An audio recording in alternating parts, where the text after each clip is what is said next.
Yo les gars, aujourd'hui on se retrouve pour une nouvelle séance, donc la suite tout simplement de l'épisode de la série de prépa du Silent Worker Meet, donc le deuxième épisode. Donc là je commence direct cet épisode tout simplement parce que j'ai pas pensé à filmer les warm-up etc. Donc il y aura uniquement les séries de travail sur cette séance.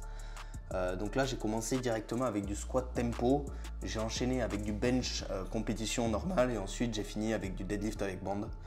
Donc une bonne petite variante qui m'a permis quand même de bien travailler sur mes points faibles, etc. Donc une bonne séance en perspective quand même, où j'enchaîne quand même dès le début avec un 4x4 au squat tempo à 155, si je dis pas de bêtises, donc plutôt satisfait, on va pas se mentir.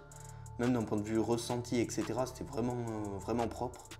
Donc voilà, maintenant le seul truc, voilà, ça va être la semaine prochaine, la série un petit peu stressante, c'est le 4x4 à 175 que je suis censé passer lundi. Donc on verra un petit peu ce que ça donne. Mais sinon, à part ça, ouais, vraiment très bon ressenti. Et encore ouais, quelques problèmes techniques à droite à gauche, notamment au niveau des pieds, les talons qui se soulèvent un petit peu. Donc là, normalement, je vais acheter dans très peu de temps des genouillères et des chaussures d'haltéro, donc ça devrait régler le problème. Mais ouais, ça c'est le seul point un petit peu négatif. Sinon, au niveau des changements techniques, je vais faire une vidéo dans très peu de temps pour en parler plus en détail parce qu'il y a énormément de changements que j'ai fait sur mon squat. Et là, pour le coup, ouais, c'est vraiment des changements qui ont considérablement modifié ma technique. Et donc, ouais, initialement, c'est plus dur, mais je suis convaincu que sur le long terme, ça va être largement mieux pour moi. Simplement, c'est une technique en fait qui a pour objectif de rester plus sur une trajectoire droite que sur une trajectoire un petit peu où je suis penché en avant. Comme vous pouvez le voir à l'écran, là les gars, franchement, mon corps il est ultra droit du début à la fin, je peux pas vraiment le garder plus droit. Évidemment, si je squatterais en barre haute, ce serait entre guillemets encore mieux, mais en barre haute, je suis vraiment pas du tout à l'aise. J'ai testé 2-3 séries, je suis pas du tout à l'aise, donc je dis pas que je passerai jamais en barre haute, mais je pense en tout cas qu'il va me falloir un long moment si jamais je vais m'y mettre, quoi. Donc d'abord pour l'instant en tout cas je suis très bien en mid-bar, je me sens super bien, donc je vois pas la logique d'arrêter ça.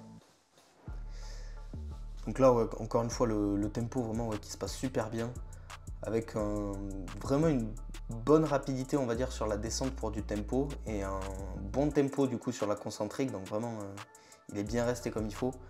Là on passe au bench directement, donc bench là je fais ma première rep à 100 kg, bon pas grand chose, voilà. c'est pas grand chose, c'est juste ça c'est la première série de chauffe on va dire. Donc voilà, je me mets en place tranquillement, la barre qui vole vous allez voir. Et ensuite j'ai enchaîné avec un bench à 110 kg. Donc là pour le bench à 110 kg j'attends un petit peu. Pour le bench, attends. Hop, nickel. Donc pour le bench à 110 kg, comme je vous le disais, vraiment un ressenti magique. Donc ultra bien, une pause qui est vraiment longue. Et donc là pour tout ce qui est IPF approved, là franchement je pense qu'on peut pas faire mieux. Donc ouais, je suis vraiment satisfait de ce point de vue là. Ensuite j'enchaîne avec mes séries de travail. Donc là vous allez voir, je fais 3x6 à 102,5 du coup, enfin 3x6 entre guillemets, et vous allez comprendre pourquoi. Parce que là déjà j'arrive à 3 reps et je tape à chaque fois, à chaque rep, je crois que j'ai tapé les goupilles à chaque fois, ce qui me rend ouf, mais c'est pas grave. J'ai tapé, donc forcément j'ai perdu de la force et tout. Et là je suis arrivé à la fin. Et là je fais ma rep. Et là vous n'allez pas voir, mais en fait j'ai coincé la barre contre le crochet, mais pas dans le crochet. Et donc en fait j'étais obligé, en fait je poussais contre le crochet et je pouvais rien faire. Je suis resté bloqué comme ça pendant au moins 15-30 secondes. Donc la barre je la tenais plus parce que du coup ça y était. Et là hop, elle remonte à peine. Là j'ai appelé un de mes potes qui est venu m'aider et tout. Je suis resté au moins 30 secondes comme ça, donc ça m'a cramé pour les séries d'après. Donc là ouais, je me suis hypé mais comme un taré pour la deuxième série. Les pauses pareil, elles sont extrêmement courtes. Il faut même pas essayer de... Encore la deuxième série, je trouve que ça va à peu près. Les pauses sont quand même assez bonnes, mais ouais, là fallait pas m'en demander plus parce que déjà j'étais en self dérac, donc c'est-à-dire j'avais pas de pote pour me dérac la barre ou quoi. Donc là c'était vraiment compliqué, déjà je perdais énormément de force à dérac. Ensuite cette première série qui m'a fumé. Donc là la deuxième j'y suis arrivé, j'ai aucune idée de comment. Mais la troisième ouais, absolument impossible. Franchement en fait j'ai fait 5 reps et j'ai reposé la barre parce que clairement j'ai vu le truc. Je me suis dit aucun moyen qu'il y ait une sixième qui passe, je le savais déjà. Un grind comme ça pour moi c'est impossible qu'il y ait une rep derrière. Donc là je passe au deadlift. Deadlift où il y a un ressenti en ce moment, je sais pas pourquoi, mais c'est absolument énorme. J'arrive vraiment bien à mettre entre guillemets, à tirer le slack, mais en fait un petit peu avec un à-coup.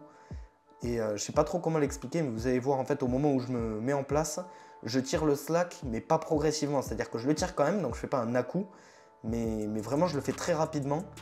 Et ça me permet d'être tellement plus fort, enfin, c'est un truc de fou. Ça et le changement de placement de ceinture, on va dire. Donc mettre la ceinture un petit peu plus haut sur mon ventre, ça m'a énormément aidé également.